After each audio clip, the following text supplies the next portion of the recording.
You left Sunderland, you went to Gemini Sports for a short time. You did a bit more consultancy, and you're now at Genius Sports.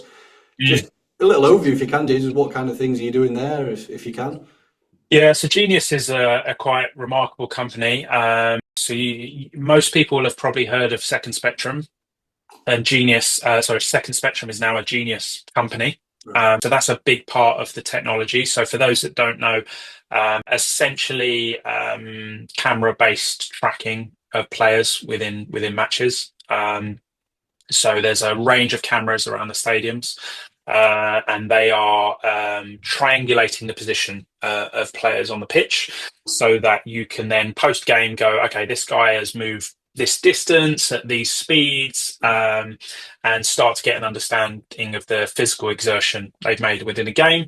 You could use that for tactical reasons, on my backline, the way I want them, are the wingers spreading as wide as I want them to be, whatever that question might be around formation and positioning as well.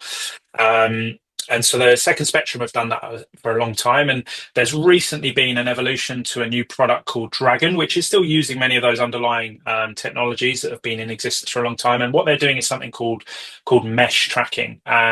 So the evolution of tracking, and I'm probably not going to get this quite right, but ultimately is tracking began as like center of mass, so one point on the body.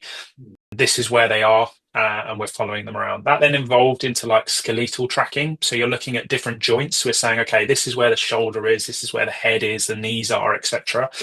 And following that kind of skeleton around. And mesh tracking is then the next evolution on from that, where you're looking at a mesh across the whole body. So there's something like 20,000 points on the body that they're tracking in real time